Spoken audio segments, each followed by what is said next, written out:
홈팀 위니용은 3-4-1-2 전형을 기반으로 안정적인 수비 블록과 빠른 전환을 활용하는 팀이다. 아이트 엘 하지는 중원과 2선을 오가며 전진 패스를 공급하고 순간적인 드리블로 압박을 벗겨내며 역습에 시동을 건다. 플로르즈는 전방에서 폭넓은 활동량과 연계 플레이로 팀의 빌드업을 돕고 제공권 싸움에도 적극적으로 가담한다. 데이비드는 최전방에서 침투 타이밍과 박스 안 마무리에 강점을 가진 자원으로 역습 전개 시 결정적 한방을 노린다. 위니용은 300을 중심으로 수비 안정감을 유지하지만 점유율 싸움에서 밀릴 때 중원 간격이 벌어지고 전진 패스 차단 능력이 떨어지는 약점을 보인다. 특히 점유율을 빼앗기면 박스 근처에서 연속적인 압박에 쉽게 흔들리고 세컨드 볼 커버가 늦어 실점 위험이 커진다. 원정팀 뉴캐슬은 4-3-3을 바탕으로 점유율 장악과 전방 압박을 통해 상대를 지배하는 스타일을 추구한다. 토날리는 중원에서 경기의 템포를 조율하며 볼 횟수와 전방 전환 패스로 공격 리듬을 만들어내는 핵심 자원이다. 엘랑가는 측면에서 폭발적인 스프린트와 직선 돌파로 상대 수비를 흔들며 컷백이나 빠른 크로스로 결정적 찬스를 창출한다. 반스는 반대편 측면에서 슈팅 감각과 1대1 돌파로 공격의 변화를 만들어내며 박스 근처에서 직접 득점을 노릴 수 있는 옵션이다.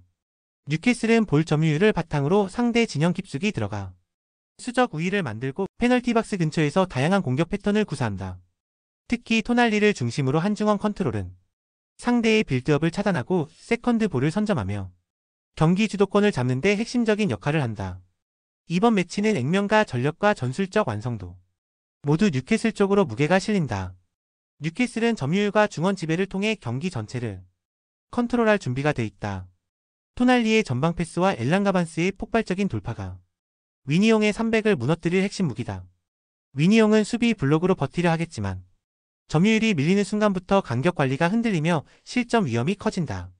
그래서 전술적 완성도와 전력 모두에서 앞선 뉴캐슬이 승리할 가능성이 가장 높다. 홈팀 포메이션은 4-2-3-1이며 아쿤자대는 폭발적인 가속력과 순간 스프린트로 뒷공간을 파괴할 수 있는 전형적인 침투형 공격수다.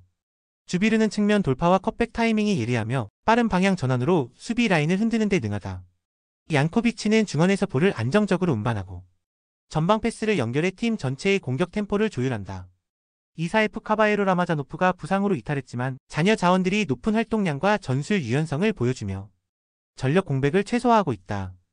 홈 경기에서는 빠른 전환과 강한 전방 압박으로 경기 초반 주도권을 가져오는 데 능하며 교체 자원 활용 역시 경기 후반 변화를 만들어낼 수 있는 깊이를 확보하고 있다. 원정팀 포메이션은 4-4-2이며 옐류누시는 안정적인 볼키핑과 크로스로 공격 전개에 관여하지만 전진 속도가 빠르지 않다. 아슈리는 11 돌파와 탈압박에서 위협적이지만 긴 이동 후 컨디션 저하가 퍼포먼스에 영향을 미칠 가능성이 크다. 클렘은 박스 안 움직임과 마무리가 강점이지만 장거리 비행 후 초반 템포를 유지하기 어려운 약점이 있다. 덴마크에서 아제르바이잔까지 이어지는 긴 원정 이동은 선수들의 회복과 경기 집중력에 큰 부담을 준다. 또한 벤치 뎁스가 얕아 후반 교체 국면에서 경기 흐름을 바꿀 카드가 제한적이라는 점은 큰 리스크로 작용할 수 있다. 카라바흐는 홈에서 빠른 템포 전환과 침투 패턴으로 상대 수비를 흔들고 교체 자원에서도 우위를 확보한다. 코펜하겐은 장거리 원정과 체력 소모 후 후반에 급격히 흔들릴 수 있으며 벤치 뎁스 한계가 치명적인 약점이다. 결국 전술 완성도와 홈 이점을 바탕으로 카라바흐가 경기를 주도할 가능성이 높다. 홈팀 아스날은 유럽 무대에서도 최상위급 전술적 완성도를 유지하고 있다. 요케레시는 폭발적인 스프린트와 박스 안 움직임이 탁월의 상대 센터백 라인을 끊임없이 흔들고 공을 받는 순간 빠른 슈팅 전환으로 골문을 직접 위협한다. 마두에케는 측면에서 가속력 있는 돌파와 빠른 컷신을 활용해 수비를 붕괴시키며 11 돌파와 크로스를 동시에 수행할 수 있는 다재다능한 자원이다. 웨데고르는 경기 템포를 조율하는 핵심으로 하프 스페이스를 공략하는 정교한 전진 패스와 세밀한 찬스 메이킹으로 전방 공격을 연결한다. 특히 아스날은 세트피스 루트가 매우 다양하다. 코너킥과 프리킥 상황에서 전술적 움직임으로 상대 수비를 무너뜨리며 제공권을 활용한 다이내믹한 득점 패턴이 강력하다. 이들의 공격 전개는 점유율 유지와 빠른 전환을 동시에 소화하며 하위 전력팀에게는 버티기 힘든 압박과 템포를 만들어낸다. 원정팀 올림피아코스는 전력 누수와 전술적 불안이 겹친 상태다. 엘카비는 제공권과 결정력이 있지만 팀이 밀릴 때 고립될 경우 영향력이 급격히 줄어든다. 마르틴스는 중원에서 볼 배급을 시도하지만 압박을 받을 때 템포가 무너지고 패스 정확도가 흔들린다. 모우자키티스는 측면 전개와 공격 전환에서 기여하지만 수비 가담이 느려 전환 상황에서 뒷공간을 쉽게 내준다. 게다가 카벨라, 엔젤라키스, 푸네브모니기스, 구스타보 만차, 촐라키스, 로디네이 등 다수의 핵심 자원이 부상으로 전력에서 이탈해 전술적 안정감이 크게 무너진 상태다. 이로 인해 수비 라인의 커버 속도와 조직력이 불안정하며 높은 점유율을 유지하는 팀을 상대할 때 집중력이 급격히 떨어진다. 아스날은 전술적 완성도와 세트피스 활용 능력을 앞세우 홈에서 경기 흐름을 주도할 준비가 되어 있다. 올림피아코스는 부상 공백과 수비 전환 불안으로 인해 아스날의 빠른 템포와 공격 전개를 감당하기 어렵다. 결국 아스날이 점유율과 공격 템포를 모두 장악하며 승리를 확정 지을 가능성이 높다. 홈팀 레버쿠젠은 유연한 3-4-3 시스템을 바탕으로 점유와 전환을 빠르게 오가며 상대 수비를 무너뜨린다. 시크는 제공권과 포스트 플레이에서 탁월의 전방에서 볼을 지켜내고 연계 지점을 만들어주는 핵심 스트라이커다. 텔라는 폭발적인 스프린트와 가속력을 활용해 하프스페이스와 뒷공간을 집요하게 파고들며 수비 라인을 흔든다. 안드리이는 강력한 압박과 세컨드 볼 장악을 통해 중원에서 템포를 끌어올리고 빠른 전환 패스로 공격의 기점이 된다. 특히 세트피스 상황에서도 높은 타점과 정확한 킥으로 언제든 득점 기회를 창출할 수 있는 팀이다. 이들의 전술은 상대가 수비 라인을 내리면 텔라의 침투와 시크의 포스트 플레이로 균열을 만들고 전진 패스와 이선의 공격 가담으로 박스를 공략한다. 원정팀 아인트호벤은 4-3-3 전형을 유지하며 점유와 전환 속도 조절로 경기를 풀어나가지만 뒷공간 대응이 느리다는 구조적 약점을 안고 있다. 페리시치는 측면에서 드리블 돌파와 크로스에 능하지만 수비 가담이 일정치 않아 좌우 밸런스가 흔들린다.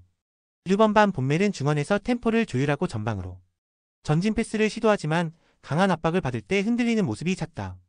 스하우터는 박스 근처에서 결정적인 마무리를 노리지만 지원이 끊기면 고립되는 경향이 강하다. 특히 센터백 라인은 순간 스피드가 부족해 빠른 공격수들에게 뒷공간을 쉽게 허용하며 급격한 전환 상황에서 대응이 느리다. 세트피스 수비에서도 제공권 싸움에 취약해 높은 타점의 공략에 반복적으로 흔들리는 패턴을 보인다. 레버쿠젠은 텔라의 폭발적인 스피드를 앞세워 느린 아인트호벤 수비 라인을 무너뜨릴 준비가 되어 있다. 안드리이의 압박과 시크의 포스트 플레이 그리고 세트피스 우위까지 더해 공격 루트가 다채롭게 완성될 전망이다. 아인트호벤은 수비 전환 속도와 제공권 대응 모두에서 약점을 드러내고 있어 레버쿠젠이 홈에서 경기를 주도하며 승리할 가능성이 크다.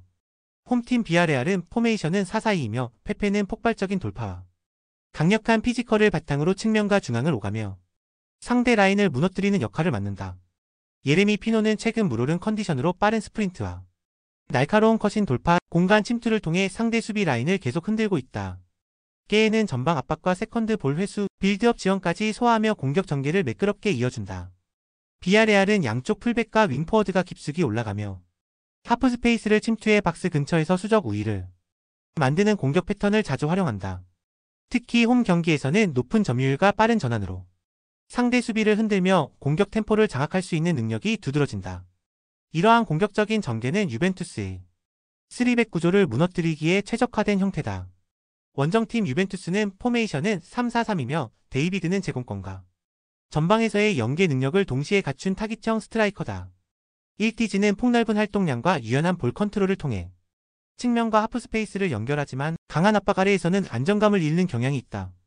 로카텔리는 중원에서 빌드업을 주도하며 전진 패스와 경기 템포 조율에 강점이 있지만 빠르고 집요한 압박에 직면하면 전개가 쉽게 끊길 위험이 있다. 유벤투스는 3백을 기반으로 안정적인 수비를 추구하지만 측면 침투와 빠른 전환을 당할 때 간격이 벌어지며 공간을 내주는 모습이 자주 보인다. 특히 원정에서는 수비 라인이 쉽게 흔들리고 전방 압박을 버티지 못한 채 빌드업이 붕괴되는 장면이 반복되고 있어 강한 템포를 유지하는 팀을 상대할 때 고전한다. 비아레알은 예레미 피노의 날카로운 하프스페이스 침투와 공격적인 풀백 가담으로 유벤투스의 3백을 무너뜨릴 준비가 되어 있다. 유벤투스는 원정 약세와 측면 수비 불안, 빌드업 불안정성으로 강한 압박을 버티기 어려운 상황이다. 결국 전술적 상성과 홈 이점을 감안하면 비아레알이 경기 전체를 주도하며 승리를 가져갈 가능성이 높다. 홈팀 나폴리는 4-1-4-1 포메이션을 바탕으로 안정적 빌드업과 빠른 전환 공격을 동시에 구사한다. 루카는 강력한 피지컬과 제공권을 활용해 전방에서 볼을 지켜내며 순간적인 침투와 마무리 능력으로 득점 루트를 열어준다. 폴리타노는 폭발적인 속도와 정교한 크로스를 기반으로 측면을 공략하며 하프스페이스를 파고들어 직접 슈팅을 시도하는 과감함이 돋보인다. 데 브라이너는 경기 전체를 조율하는 플레이메이커로 전진 패스와 롱 패스를 통해 단번에 수비 라인을 깨는 능력이 탁월하다. 나폴리는 홈에서 강력한 점유율과 압박으로 상대의 빌드업을 조기에 차단하며 전술적 디테일과 빠른 전환으로 상대 약점을 공략하는 데 능하다. 특히 홈에서의 안정감과 경기 템포 조절 능력은 유럽 무대에서도 상위권으로 평가된다. 원정팀 스포르팅 리스본은 4-2-3-1을 기반으로 측면 돌파와 이선 침투를 활용해 공격을 전개한다. 켄다는 제공권과 포스트 플레이를 겸비했지만 압박이 강한 상황에서는 고립되기 쉽다. 곤살베스는 드리블과 박스 근처의 세밀한 마무리에 강점이 있지만 전환 속도가 빠른 팀을 상대로는 영향력이 감소한다. 트윈캉은 넓은 활동량과 날카로운 컷신을 통해 측면에서 균형을 잡지만 강한 압박을 만나면 실수가 잦아진다. 스포르팅은 특히 원정에서 수비 집중력이 떨어지고 템포 적응에 실패하는 경향이 두드러진다. 게다가 포르투갈 리스본에서 이탈리아 나폴리까지 장거리 이동은 선수단의 컨디션과 체력에 큰 부담으로 작용할 수 있다. 나폴리는 홈에서 압도적인 전술 완성도와 공격 패턴을 바탕으로 상대를 흔들 준비가 되어 있다. 스포르팅은 장거리 원정으로 인한 체력 소모와 환경 적응 실패, 그리고 원정 경기력 저하가 겹쳐 불안 요소가 크다.